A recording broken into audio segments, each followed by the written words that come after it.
Welcome to the WTF Show podcast from Bangkok, Thailand, presented by Vimol Kogar. Tune in to get your dose of weekly verbal Red Bull. Welcome to the 2021 edition of the WTF Show with Vimol Kogar. I am your host, Vimol Kogar, and today as guest we have Vyas. Welcome to the show, Vyas. Thank you, Vimol. Thank you for having me on the show. Vyas, tell me a little bit about your educational history. All right. I went to school here in Bangkok, most of it. I started off at Thai Sikh International School, where I did my GCE O-levels, and then I went on to do A-levels at Harrow International School. And then after this, I went to London to study engineering at Imperial College London. I was there for 3 years, then I worked in London for another 4 years. And then I went on, because we're talking educational history here, I then in 2013 did my CFA examinations as well. So you're a chartered financial analyst. I am not allowed to say that. There is a protocol for how you're allowed to use the CFA designation and brand name. So I'm allowed to say I'm Vyas, CFA. Okay. Or I can say I hold the CFA charter. Okay, there you go. And since you've left school, what have you been doing? So I started my career in London at UBS Investment Bank. And I think that was the part of life up until then. It was pretty much cruise control. Like I didn't really have to make major life decisions up until that point. Because when I was in school, I started to enjoy mathematics and science quite a lot. And my teachers said, we think you should study engineering. And for me, it was pretty simple. I was like, okay, I'll study engineering. And then another teacher met me and he said, oh, if you want to study engineering, you should go to Imperial College because that's a really good school. And I said, okay, I'll apply to Imperial. And then at Imperial, my friends basically ended up telling me, dude, you should be an investment banker. And I was like, okay, great. So pretty much up until that point, my career was fortunately driven by some very good souls, really good support system up until that point. Beyond that, I switched a lot of careers. There was a lot of self-discovery to be done. And I think the first experience that I did, I really am thankful for that experience because that was the ultimate grind. I was working as a corporate finance investment banker at UBS, at a bulge bracket investment bank.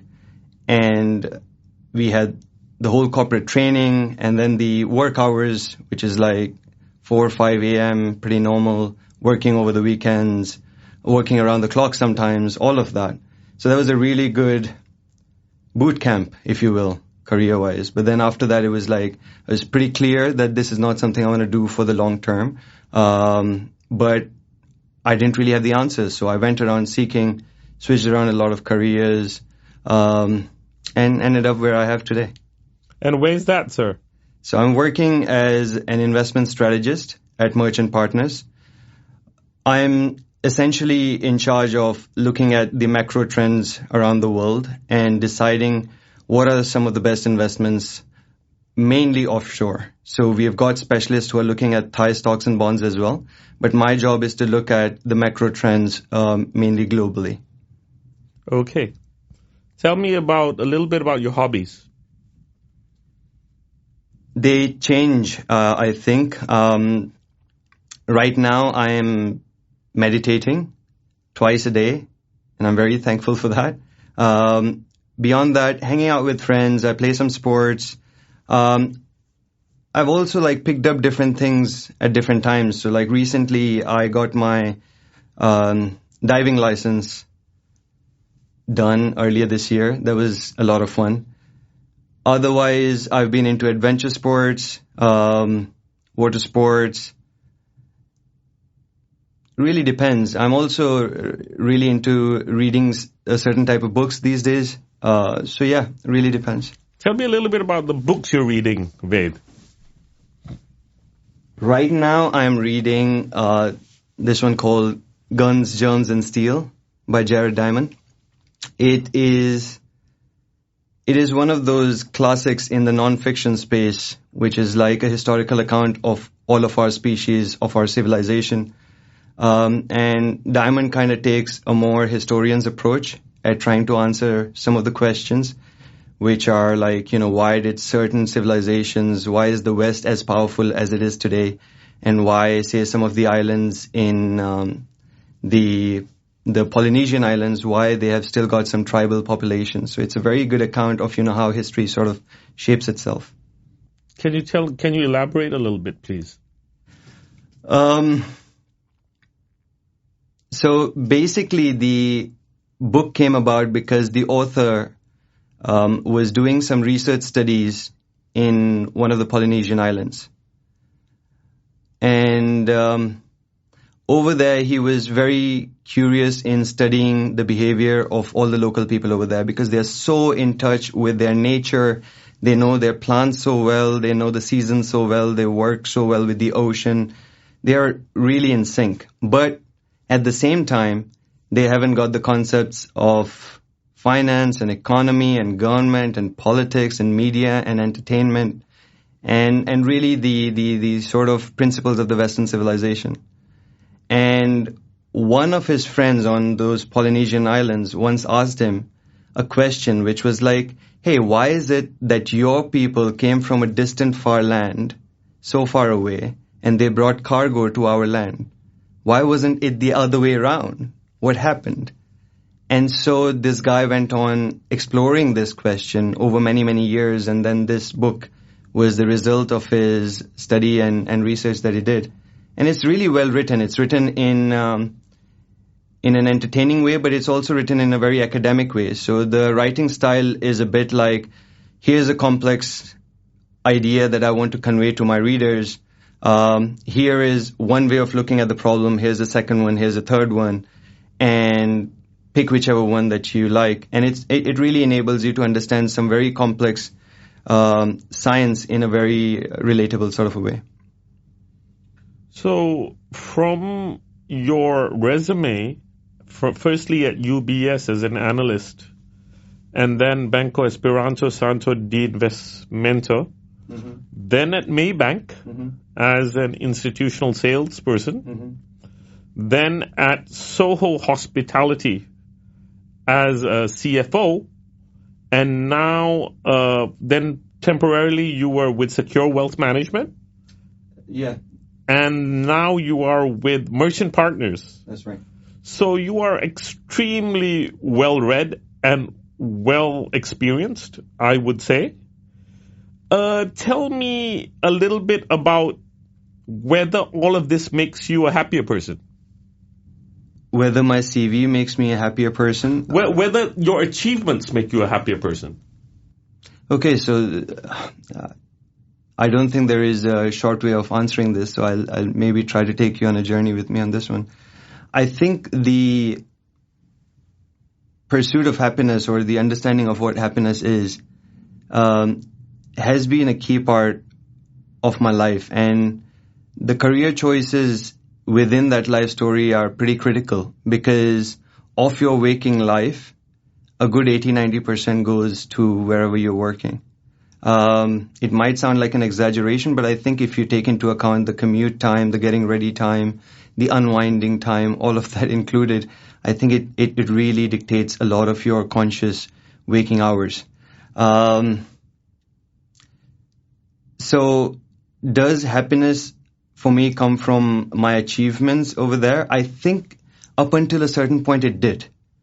Because even before we go into my professional career, let's say, when I was a student, suddenly things started to make sense to me. It was pretty remarkable. I was a middling student up until a certain point.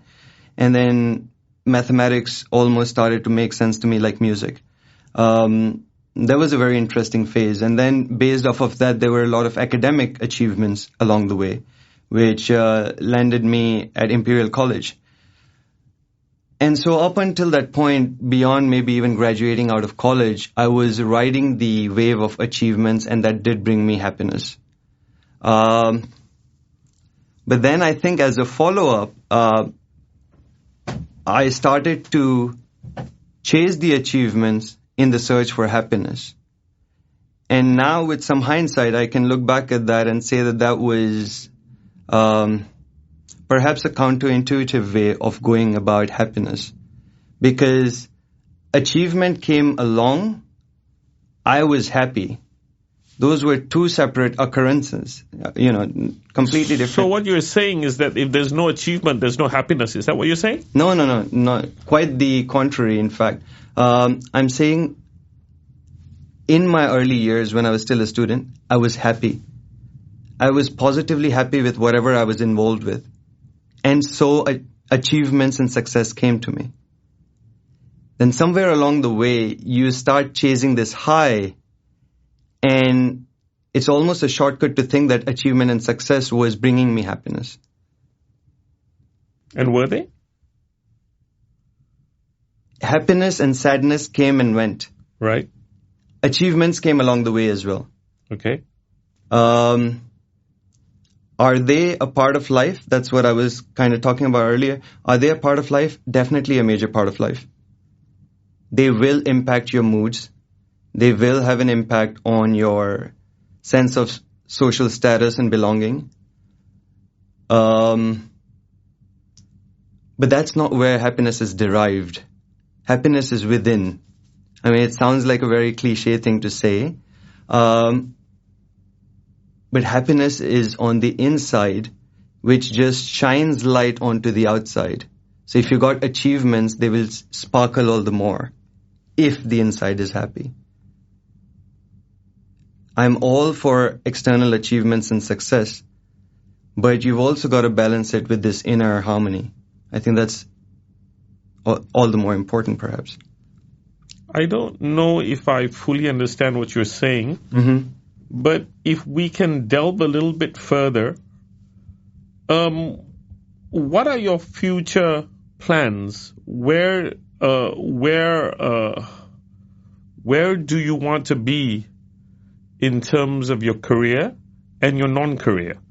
Now, I think that on the WTF show, we've been talking a little bit about careers, but yours is an interesting sort of paradigm because you are an overachiever in many ways, and you realize if you walk away from your job and if you come back in a year or 2 or 3, you could still possibly achieve your ambitions. But because you know that, you now are at a situation where you think that maybe you can contribute to the world in a more constructive way. Am I right or wrong? I think that's very beautifully put. I think I couldn't have put it in that sort of a sense myself. But I think you're very right. Am I an overachiever? I think that's very subjective.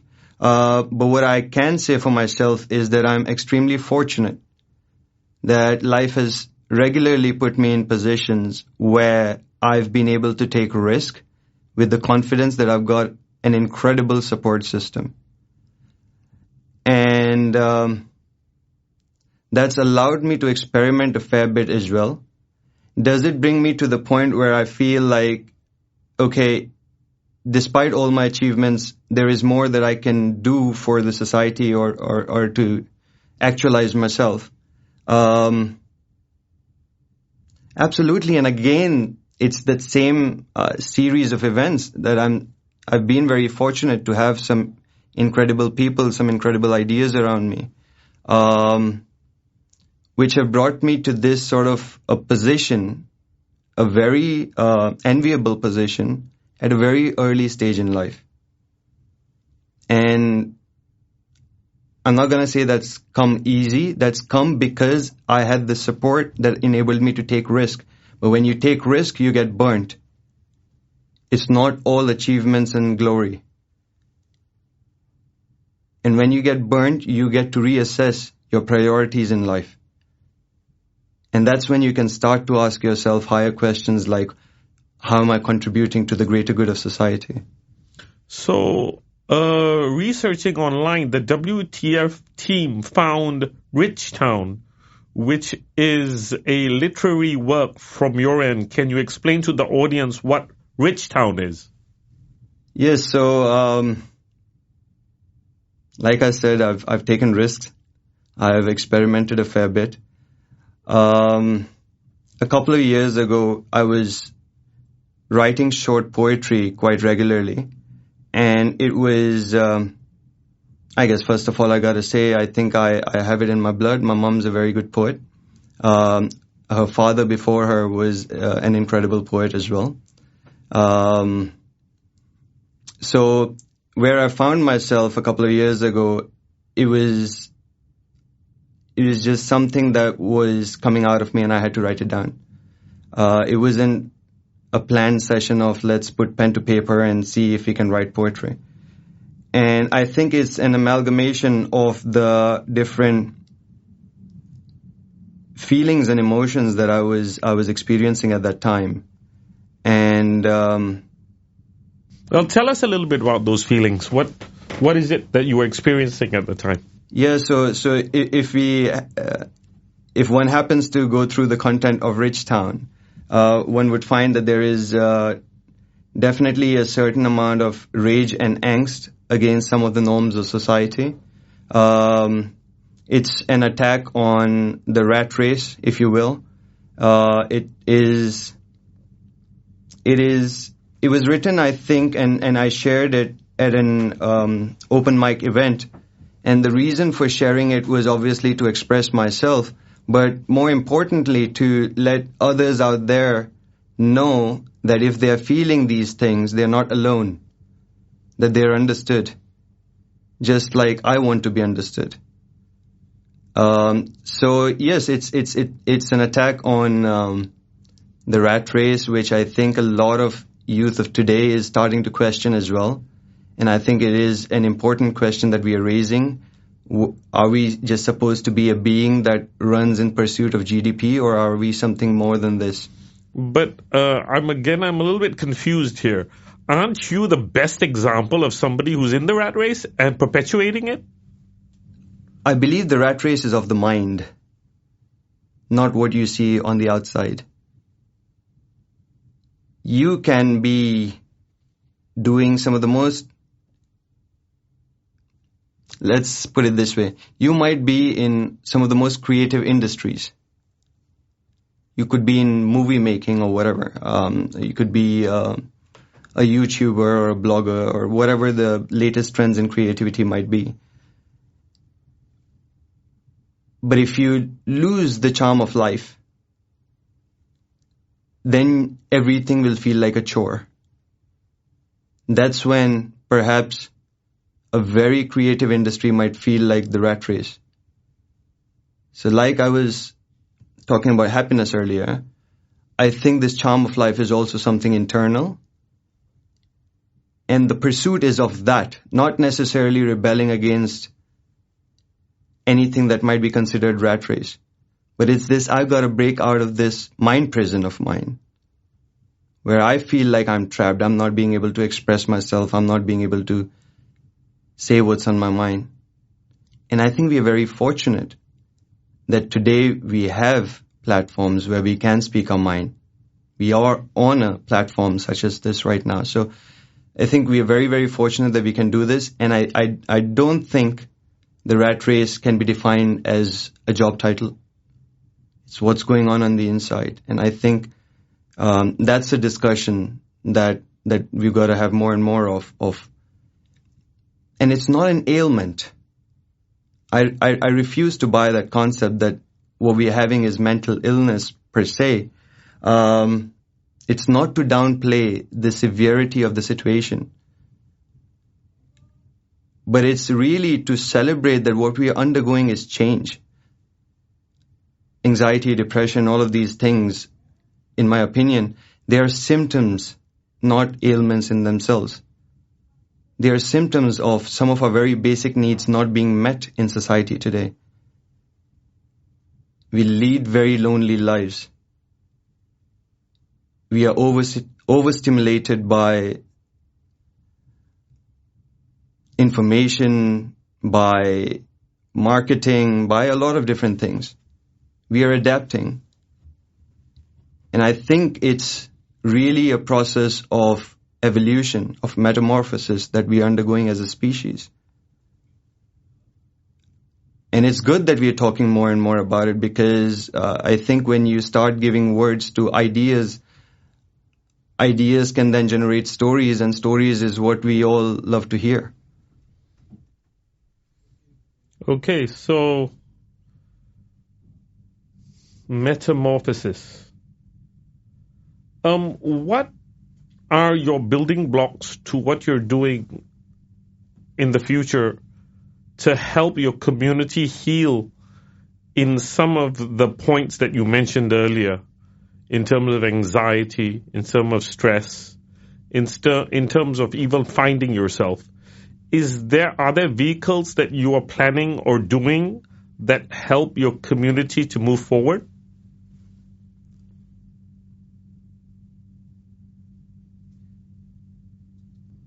Well, I'll start with the short answer, and then I'll see if I can elaborate on that. And I think the short answer is, these problems that we're talking about,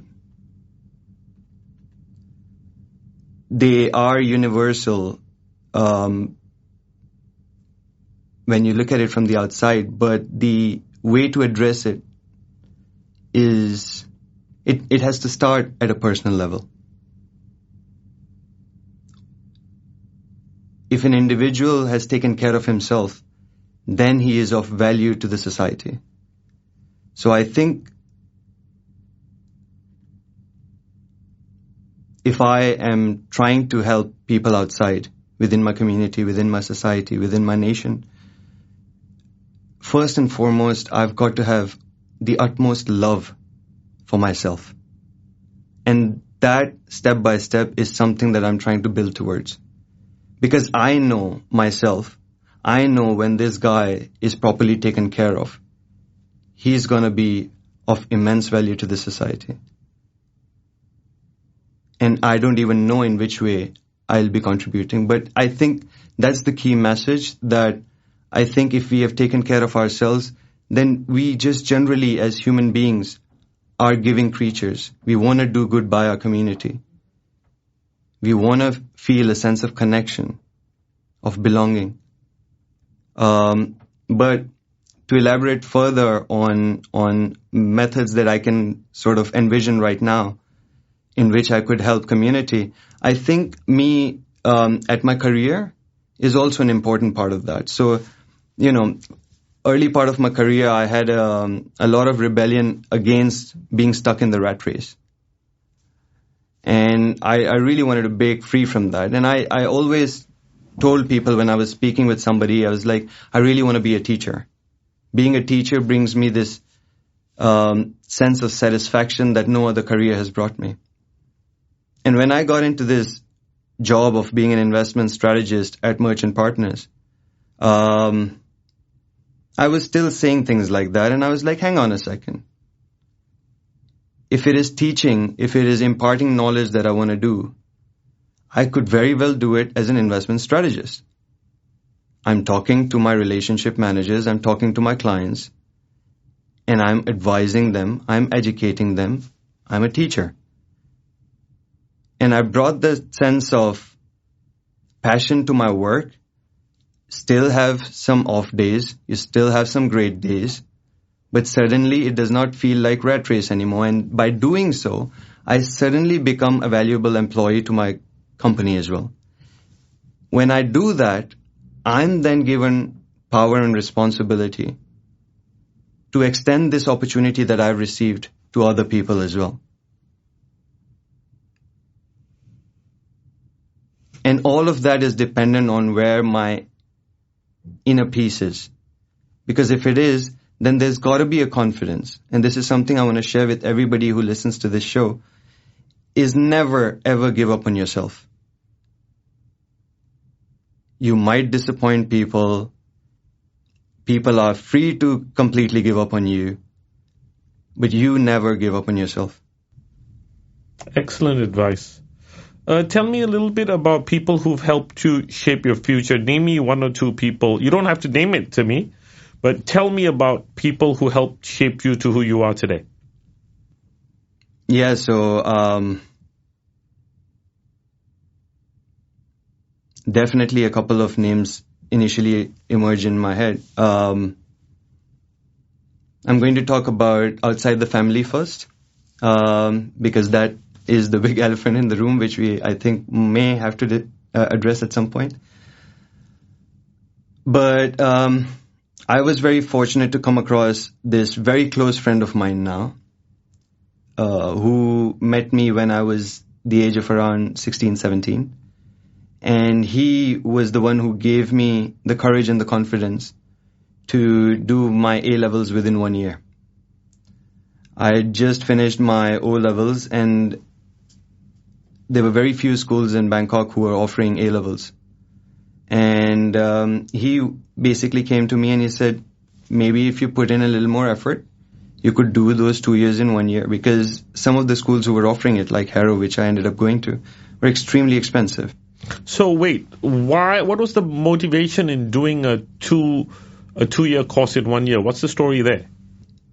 Yeah, so back when I was at Thai Sikh, and we used to do the O-level examinations at the age of 15 or 16.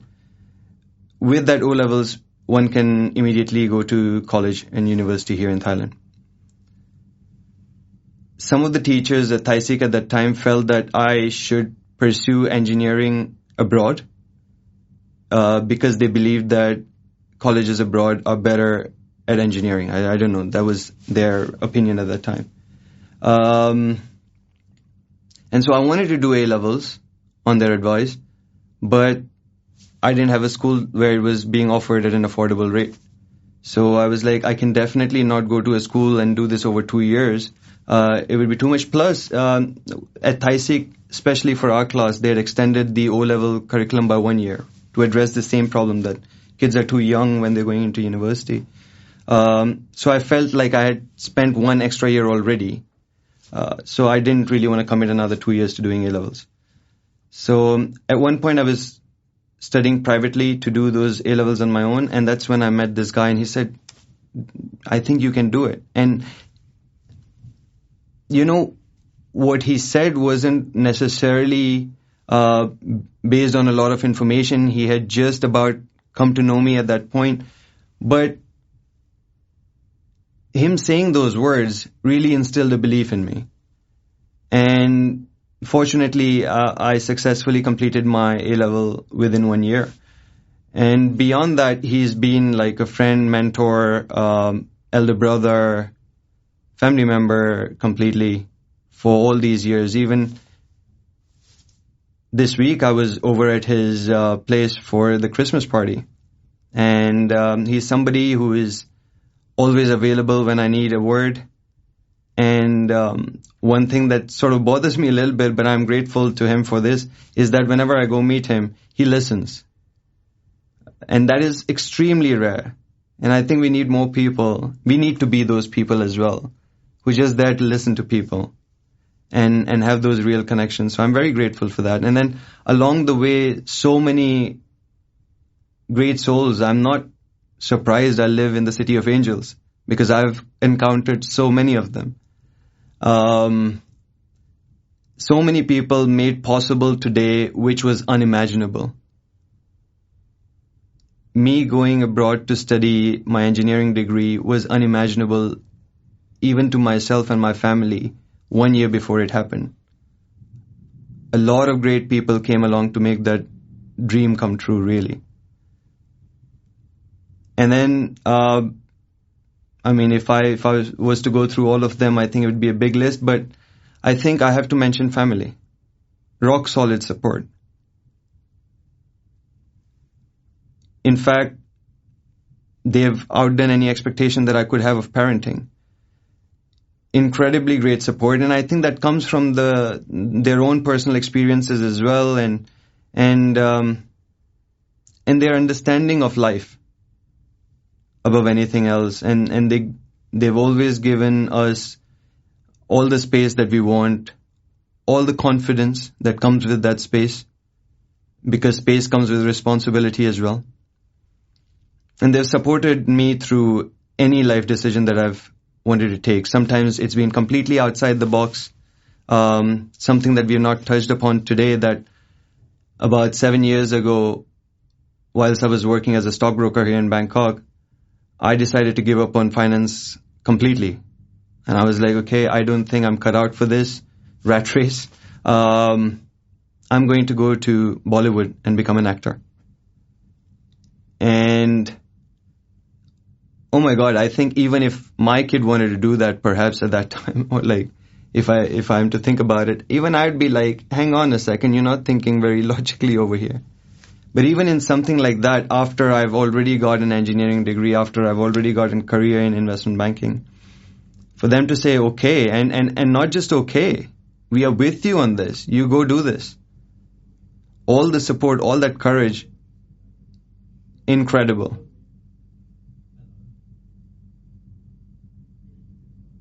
So yeah, I mean, if I'm able to share any of the opportunity that I've been provided by having this sort of a support system around me, having such amazing people around me, if I can give back even a fraction of this, I would have lived a full life.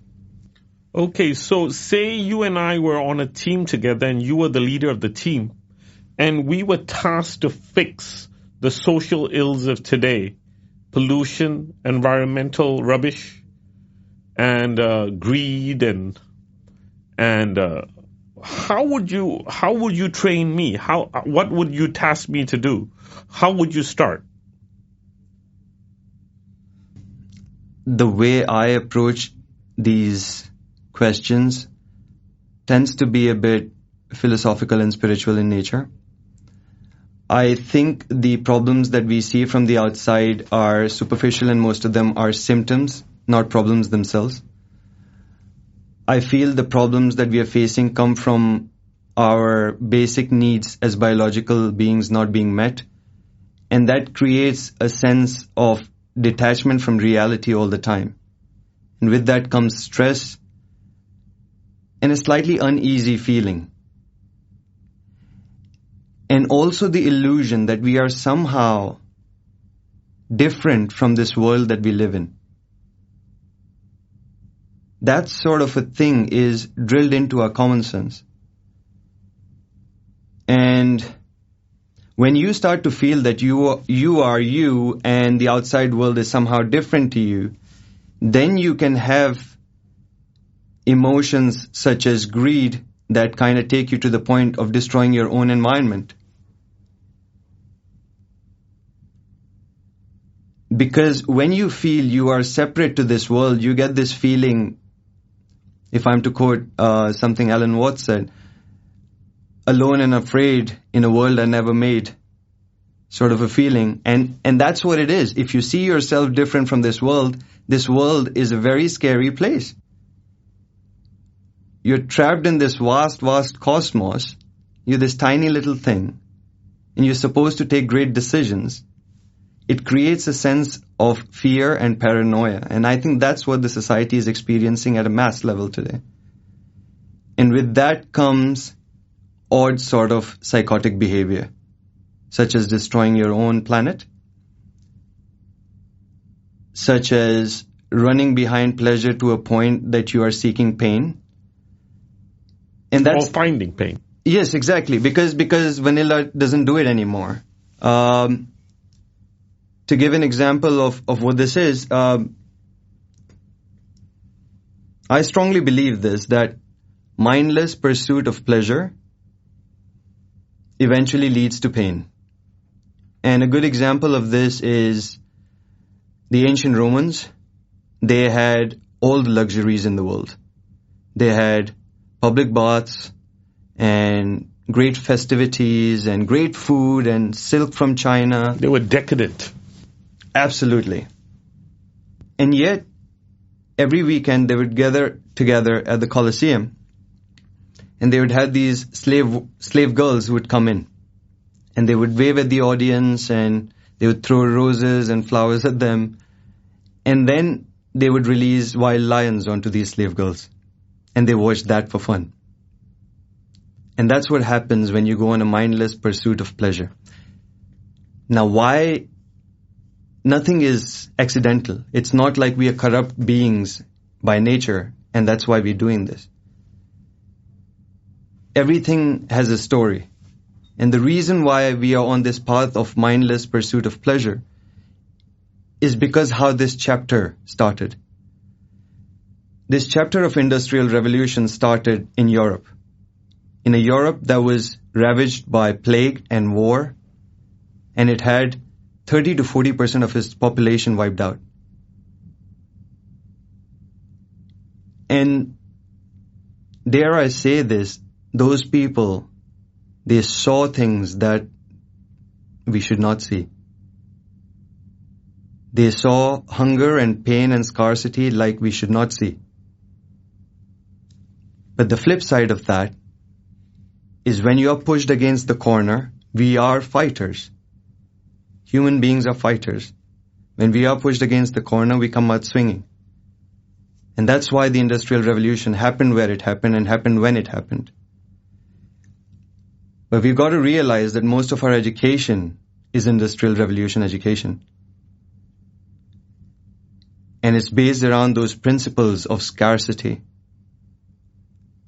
of having to produce more so that we can feed ourselves. And those were some great endeavors, and kudos to the ancestors for bringing us to this beautiful place. If I were to pivot a little bit as we end the show, you are a very handsome, very eligible young man. And maybe I shouldn't go there, but are you looking to possibly maybe get married or have a family at some point? Certainly. I'm very fond of children. I get along with almost all the babies and children that I come across. And I'd like to have my own. And I think with the right sort of family, I mean, I don't really need to talk about this very much. I've been singing praises of my family and my support member throughout the show. I understand the value of family. I understand the value of the immense strength that, the sum of the parts come together to become much, much bigger than the parts themselves. You just scored a lot of points with your future father-in-law. Quickly, before we say goodbye, we first of all, just to explain WTF, WTF is peer-to-peer support and youth empowerment. And we're going to ask you for two favors. One is please kindly nominate somebody to come on the show next time. And secondly, we invite you to the WTF Person of the Year, which is a youth aged between 20 and 30. And that will be an event next year where we will choose by vote the most eligible, the most qualified person to be Youth of the Year, WTF Youth of the Year. I'd like to thank you for coming on the show. And as usual, I'm going to give you the last word. I'm going to give you an empty piece of paper. And you tell me what you think you can impart to the audience. So once again, thank you, Vimol, for having me on this show. I have felt supremely excited ever since I've come to the studio. It's an amazing feeling. And I knew we were going to have fun today, but this has exceeded my expectations by some margin. And my message, I think, because we have this show with a purpose in mind, because we want to help the youth of our community, my message to anybody who is listening is that we've got to maybe sometimes get out of this illusion that we are here to direct the ways for the youth. The youth of today is immensely capable. They are asking very different types of questions of the 21st century. They are the ones who are going to guide us into the future. I've been fortunate enough to see some young people within our community who have inspired me to no limits. I believe we are in very, very safe hands. As their leaders, their mentors, their parents, I believe it is our job to provide them with as much support as we can, because these visionaries are about to bring a lot of magic to this world. Thank you so much. I'd like to share with all our friends out there that on the 8th of January, Amrita and Saral, who are the best musicians in Bangkok, will perform live at the Indus restaurant in Bangkok, Thailand. And we invite people to go to ticketmelon.com and get their tickets. That will be a live WTF podcast. Thank you again, Vyas, for joining us in the show. And we hope you come back soon. Thank you, sir. I hope so too. Goodbye. That's it from the WTF Show. Vimol and the team from WTF Show would like to thank all our sponsors. Tune in next week for another great gig with people making a difference to your future. For advertising spots, go to the WTF Show IG page and get more info, or contact Vimol at 6681-616-5987.